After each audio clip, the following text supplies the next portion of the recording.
Você já parou para pensar na insanidade absoluta que é marcar um dentista para a próxima terça-feira? Não? Sério?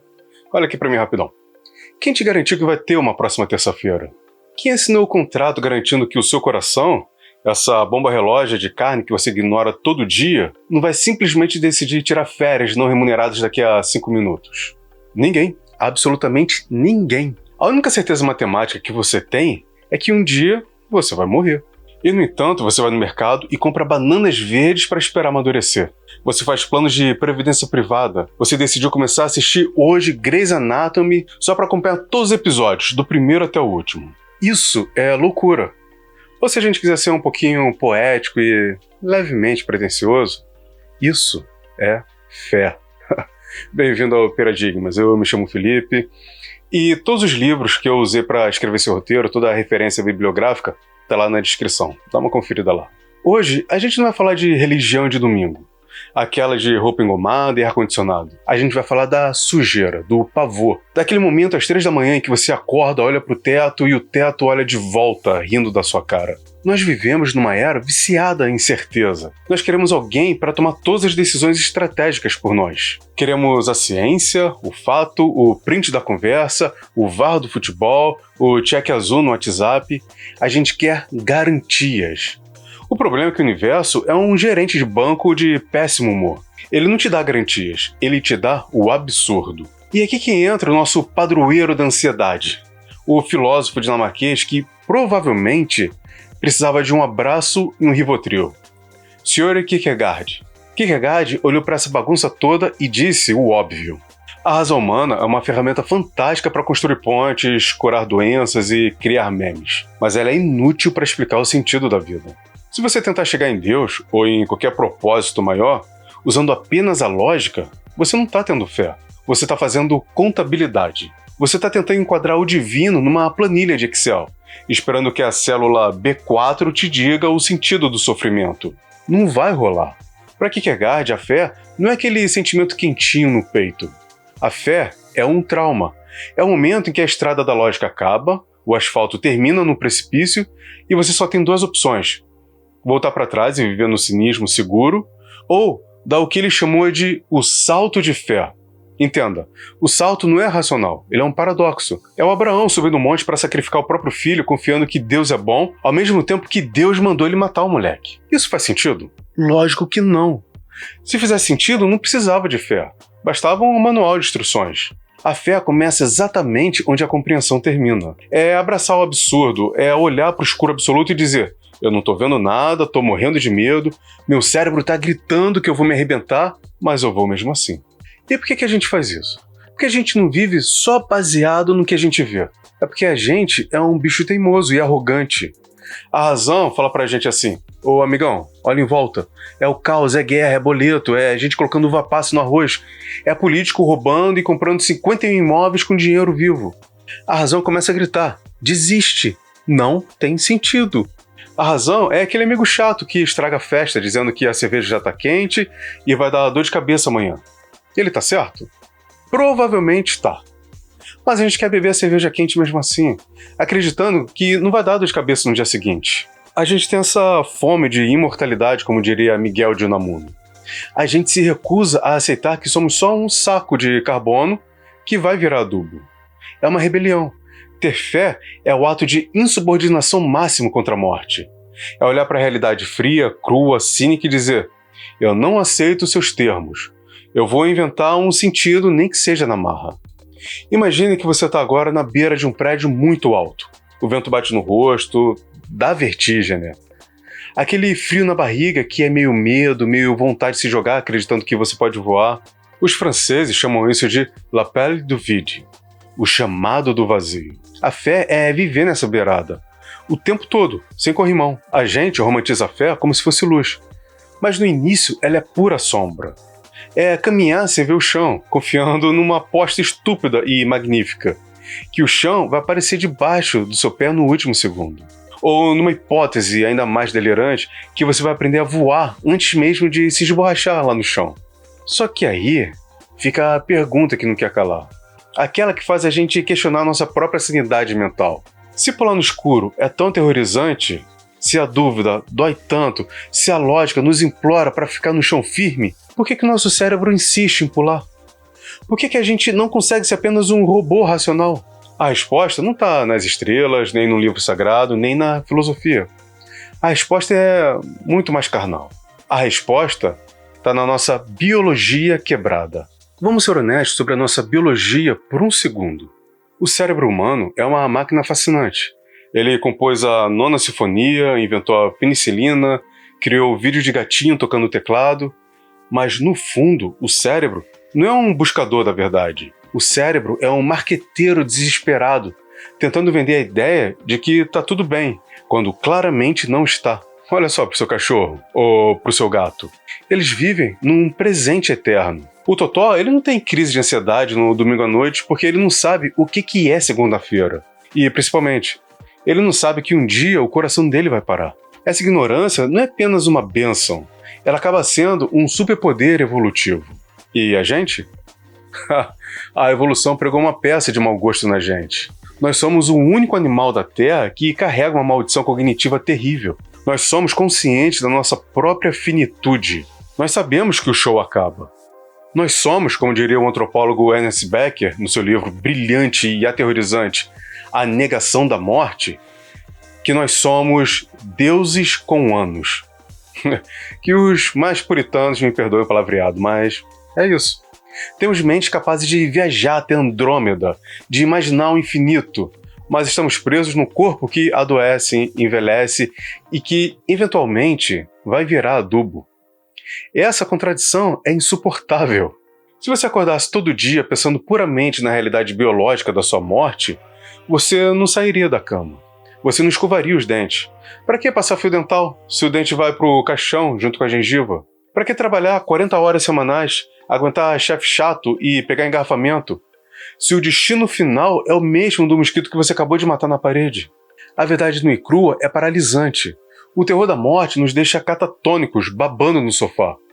Então o que a gente faz para não enlouquecer? A gente foge. A gente cria o que Becker chamou de projetos de imortalidade. A fé, meus amigos, antes de ser teológica, ela é psicológica.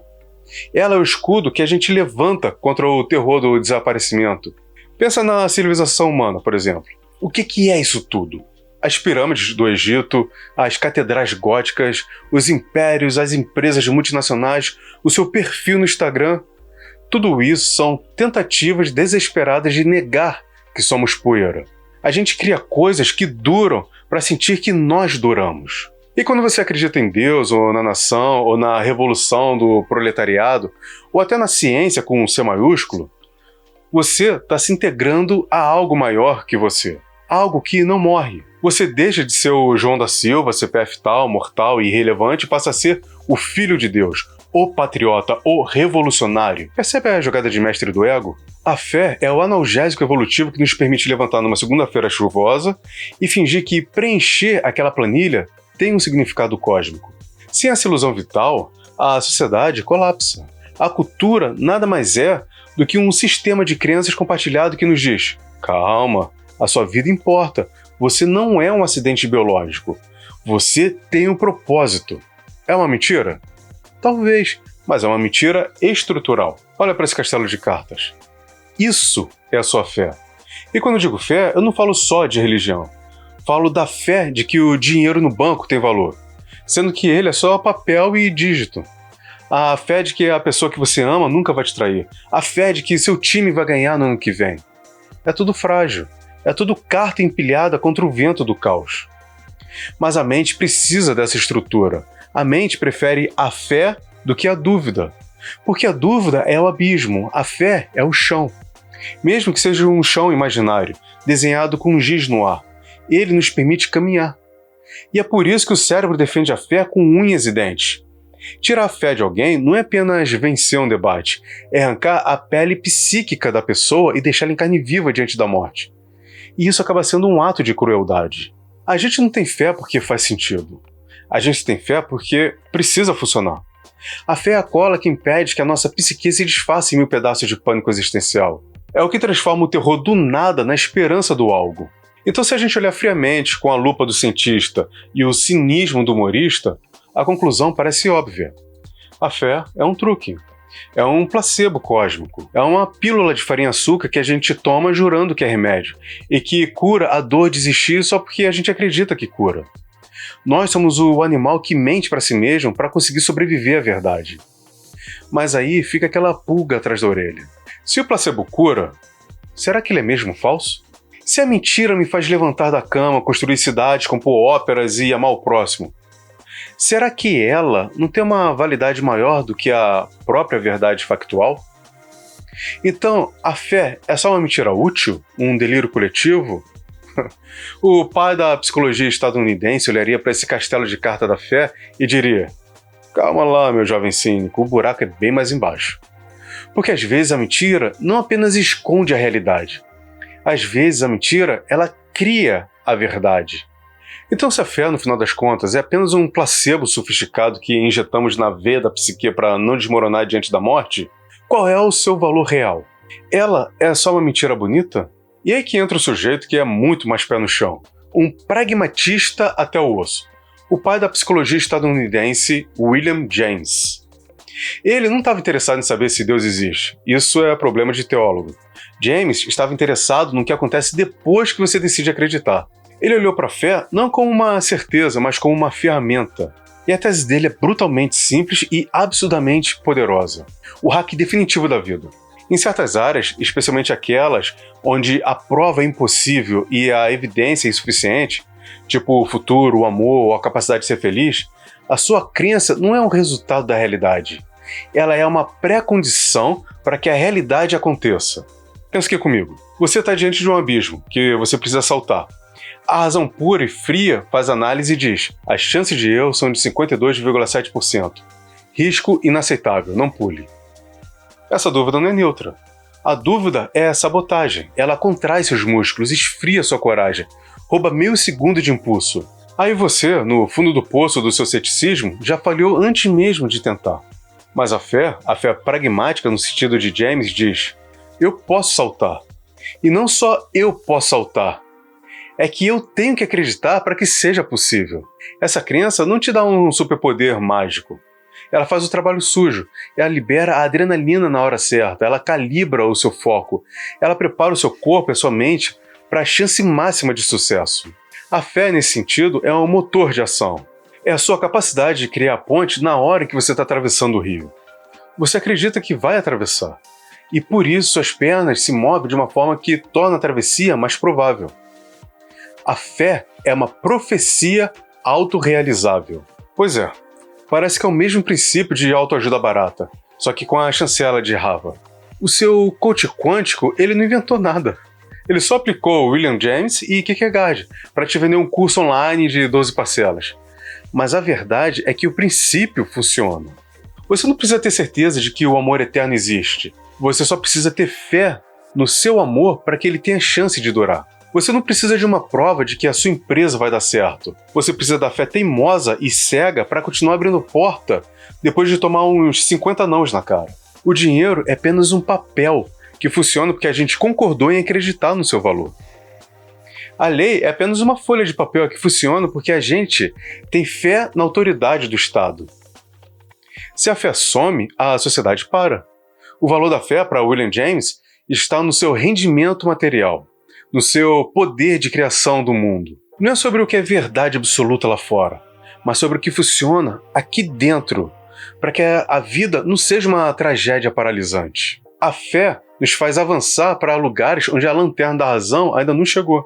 É a bússola que, mesmo descalibrada, aponta para o horizonte que desejamos construir. Se a razão te mantém seguro no presente, a fé te lança no futuro. Ela te dá a licença poética para tentar o impossível. Mas esse é o ponto onde o ouro vira chumbo.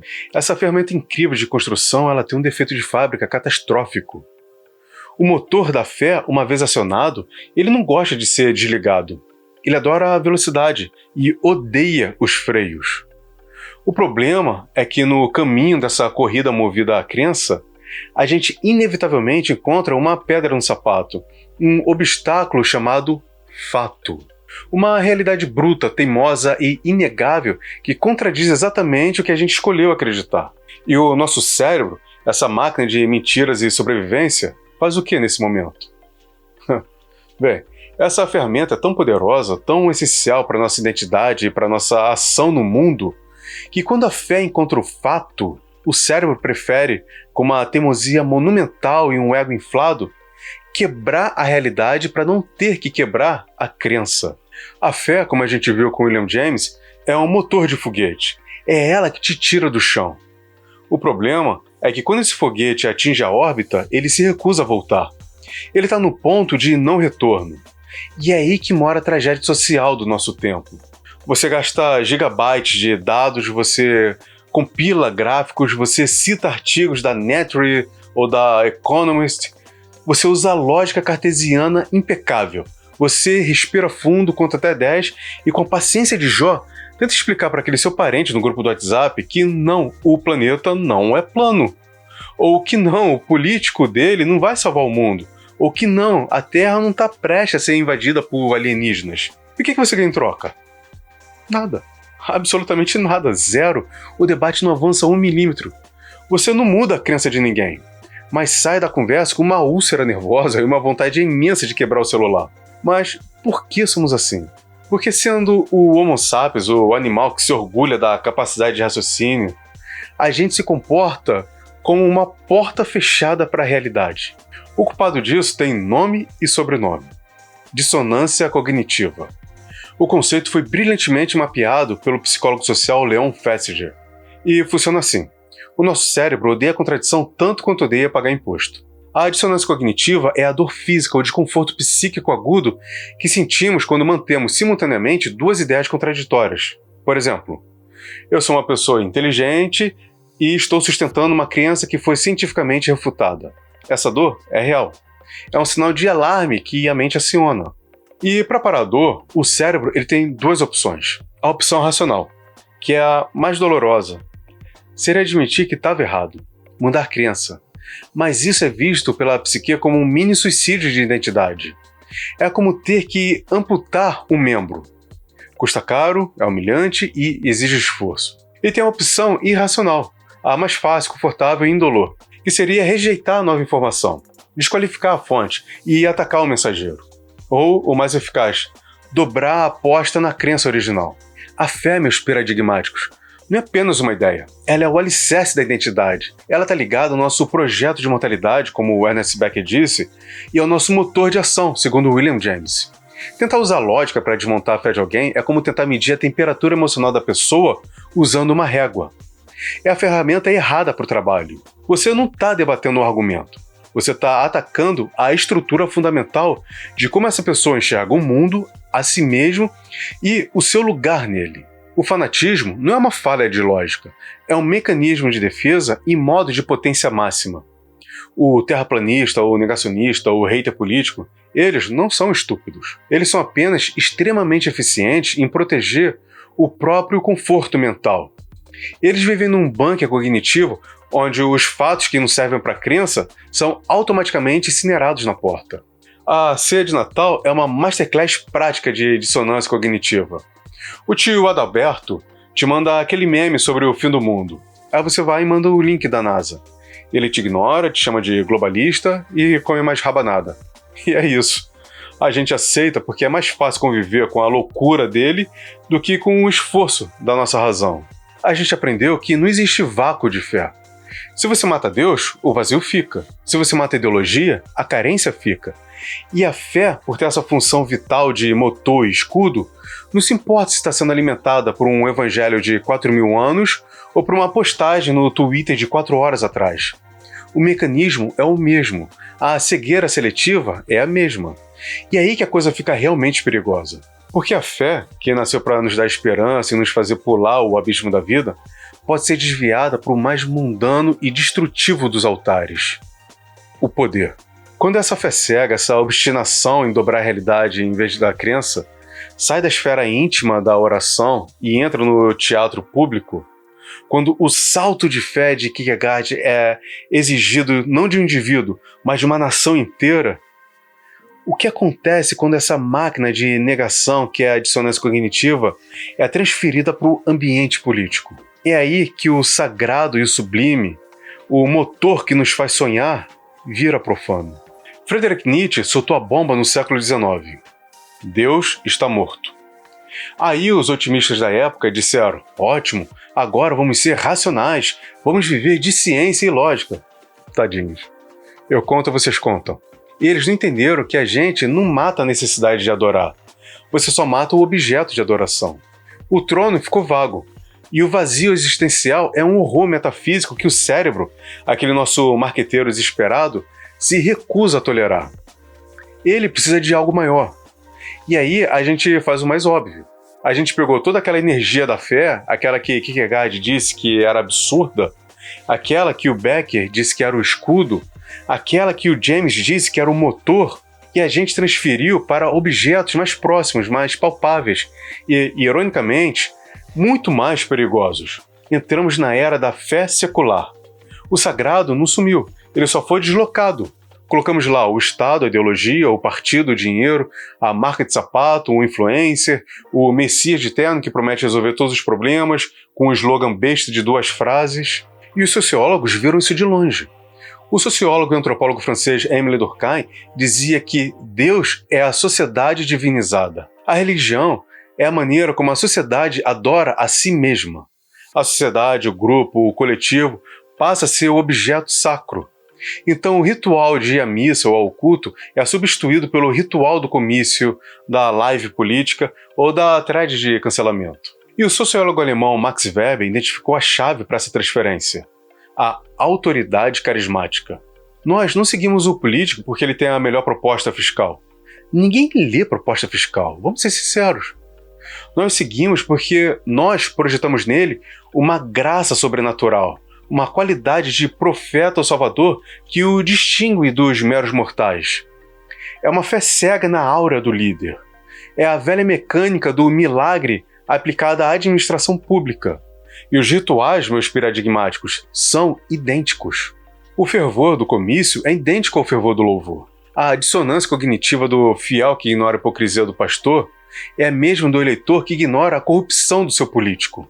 O slogan vira um mantra. O like na rede social é o novo amém, ou a nova glória. É um pequeno ato de devoção pública, um gesto tribal de pertencimento. E o cancelamento? Então, o cancelamento é a excomunhão moderna. É a lapidação pública do herege, do infiel, do traidor, que ousou duvidar da narrativa oficial da sua seita política, ideológica ou identitária. O perigo é que a fé política ela não oferece um paraíso em outro plano.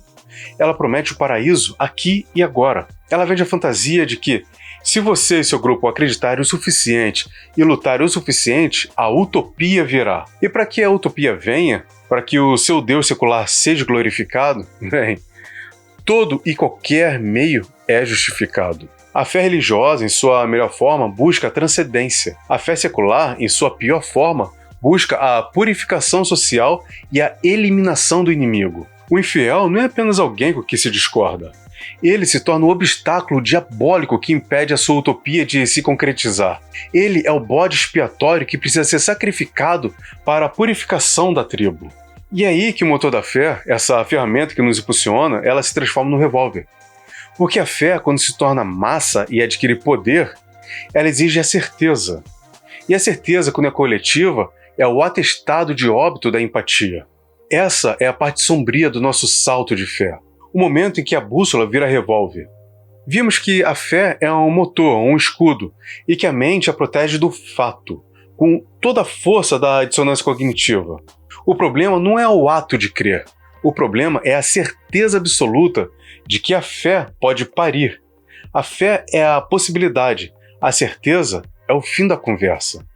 O escritor e filósofo francês Voltaire deixou um aviso seco e cortante para ser lembrado em todos os séculos. Aqueles que podem fazer você acreditar em absurdos podem fazer você cometer atrocidades. Pense nessa frase. Ela liga o absurdo, à base da fé, segundo Kierkegaard, diretamente ao crime. Por quê? Porque se você é capaz de suspender o seu raciocínio crítico para aceitar o inacreditável, você também é capaz de suspender o seu código moral para realizar o inaceitável. A certeza é a venda. Ela te dá uma sensação de segurança inigualável. Você não precisa mais olhar para a complexidade do mundo. O seu sistema de crença já te deu a resposta final. Você se sente seguro no seu piloto automático moral. Mas como todo mundo sabe, quem anda com uma venda nos olhos pode estar se sentindo no centro do universo, mas está derrubando tudo que está ao seu redor. E o que você derruba? Você derruba o diálogo, você derruba a dúvida, você derruba principalmente a empatia. O ápice dessa tragédia está no conto do escritor russo Fyodor Dostoiévski, o Grande Inquisidor. O Inquisidor é um dos vilões mais aterrorizantes da literatura porque ele é motivado por amor à humanidade. Ele olha para as massas e conclui que elas não querem liberdade de escolha, o fardo da razão e da dúvida. Elas querem o conforto da segurança, o pão e o milagre. O Inquisidor pega essa liberdade de volta em nome da felicidade das massas. O Inquisidor nos ensina que a maioria de nós prefere o pão, a segurança, o conforto, a certeza de quem é o Salvador, ao livre-arbítrio, à dúvida, ao risco, à necessidade de ter que pensar por conta própria. A fé no Inquisidor é fácil. A fé em si mesmo é a coisa mais difícil no mundo. Quando a sua fé, seja ela em Cristo ou no seu político de estimação, se torna a verdade final, você não vê mais a pessoa do outro lado, você vê obstáculos. Você vê a impureza que impede a sua utopia. E quem tem a certeza absoluta não precisa de diálogo, precisa de eliminação. O inimigo se torna o sacrifício necessário. Sendo que Cristo falava o tempo todo sobre amar pessoas, estar com pessoas, ajudar as pessoas nas suas necessidades.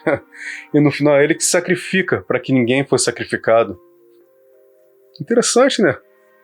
A fé que nasce na angústia, na incerteza, no salto no escuro, tem um potencial de nos tornar visionários. Mas a fé que se solidifica em muros de concreto e em dogma inquestionável, nos torna assassinos de ideias. E muitas vezes, de pessoas. A fé, sem a dúvida, é, na melhor das hipóteses, arrogância. Na pior, é uma arma carregada apontada para a cabeça de quem ousa perguntar por quê. Então, depois de toda essa viagem pelo absurdo, pela biologia, pela política e pelo crime, o dilema final se impõe. E ele é o mais crucial de todos. Se essa ferramenta que é a fé é tão propensa à cegueira e à violência, a solução é jogá-la fora? Devemos viver apenas de gráficos, planilhas e da fria lâmina da razão? O filósofo espanhol Miguel de Unamuno, que sentia na pele a agonia criativa de crer, nos diria com a urgência de um poeta, que a razão pode ser a única que explica a vida, que a disseca e a compreende em termos de causa e efeito. Mas a fé, essa teimosa, bonita, esse absurdo necessário, é a única que nos dá coragem e a fome de imortalidade que nos faz querer vivê-la. Então, como a gente equilibra essa bomba? Como viver na beirada do abismo, com a fé nos impulsionando para frente, mas a razão nos alertando sobre o próximo passo em falso? A resposta, claro, não é um algoritmo, é um equilíbrio insuportável. O nosso grande problema é que a gente insiste em escolher um lado. Queremos ser 100% razão, mas isso nos condena ao niilismo, à fria, estéril e deprimente conclusão de que nada faz sentido nenhum. Ou queremos ser 100% fé, e isso nos condena ao fanatismo, à certeza cega que nos transforma em tiranos sociais. Miguel de Unamuno viu essa dualidade não como um erro, mas como a própria essência da humanidade. Ele viveu na agonia de crer no que a razão desmentia. E a beleza disso, a visão além do alcance, é que nos impede de parar de tentar. É o Don Quixote que existe em nós, é a teimosia de lutar contra moinhos. Não porque você sabe que vai vencer, mas porque você precisa lutar para que a vida tenha uma narrativa maior do que apenas comer, dormir e pagar boleto. A razão é a nossa lanterna. Ela é essencial. Ela ilumina os próximos 2 metros, mostra onde estão os buracos no asfalto e nos impede de cair numa fraude óbvia ou de atropelar o vizinho. Ela nos dá segurança ética. É a razão que nos força a ter dúvidas e é a dúvida que nos salva da atrocidade. Mas a fé é a nossa bússola. Ela não mostra o chão, isso é trabalho da razão, mas aponta para o norte que a gente escolheu. Ela aponta para o ideal, para o futuro que ainda não existe, para a possibilidade daquele salto no escuro dar certo. Ela nos dá direção e esperança. Não precisamos escolher, precisamos que a lanterna, a crítica, esteja sempre acesa, protegendo a bússola, a fé, de se transformar num revólver. Precisamos da dúvida para nos manter humanos e de fé para nos fazer levantar amanhã de manhã. No final das contas, tentar matar a fé com razão é inútil, porque elas habitam em quartos diferentes da mesma casa mal-assombrada que é a nossa mente. O perigo é deixar a luz apagada em qualquer um desses quartos. Precisamos da crítica para não transformar homens em deuses, mas precisamos do mistério para não transformar a vida numa estatística. Talvez a fé não seja sobre ter a certeza de que alguém está lá em cima olhando por nós, ou sobre ganhar uma eleição, ou sobre estar certo numa discussão. Talvez a fé seja apenas a teimosia bonita de acreditar que, aqui embaixo, a vida pode ser mais do que apenas sobreviver. Eu sei, é muita coisa para processar. A beleza do Paradigmas é justamente essa. A gente fica junto na beirada do abismo. E a gente vai muito mais longe no diálogo e na dúvida do que com qualquer certeza absoluta. E eu queria te convidar. Se você assistiu até aqui, deixa o seu like para apoiar o canal. Se inscreve para não perder as próximas viagens existenciais. E compartilha com aquele seu amigo que está precisando de um pouco de fé ou de um pouco de dúvida. E, principalmente, me conta aqui nos comentários qual é a sua bússola e qual é a sua lanterna. Ou simplesmente escreve aí embaixo. A fé é o voo, mas a dúvida é o paraquedas. Vamos debater. Vamos duvidar juntos, mas eu também posso estar completamente errado. Então, pense bem sobre isso, fique bem e beba água. Ah, a fé! Essa invenção genial, esse milagre do Homo sapiens. Nascemos nus, endividados e sabendo que o prazo de validade vai expirar. A razão vem e nos entrega o recibo dizendo: não há sentido, vavor, morrer em silêncio, atenciosamente o caos. Mas nós, macacos pelados e teimosos, dizemos não. Não, obrigado. Eu prefiro acreditar que eu sou o personagem principal. A fé é o ócio da inteligência e a energia dos desesperados. É a escolha de trocar o conforto da lógica pela vertigem da esperança. Porque se o universo é um funcionário público desinteressado, a nossa única vingança é insistir na beleza. E que a razão nos sirva de colete à prova de balas para que a fé, essa loucura bendita, não nos faça mirar no alvo errado. Porque, no fundo, a maior de todas as crenças é a única que não precisa de igreja nem de comício. É a fé no seu próximo passo. Afinal, para que serve a razão se ela nos impede de ver que o verdadeiro milagre é você ter acordado hoje, e mesmo sabendo de tudo isso, ter escolhido tentar? E chegamos ao fim. Se você sobreviveu a essa viagem, parabéns. Sua fé na minha voz é maior do que a minha. Para não me perder de vista, aperte esse botão de inscrição. É grátis, eu juro. Agora escolha a sua próxima crise existencial. Qual das duas opções na tela te causa mais dor? Muito obrigado pela audiência e pela paciência. Bom dia, boa tarde, boa noite, boa sorte. Até a próxima.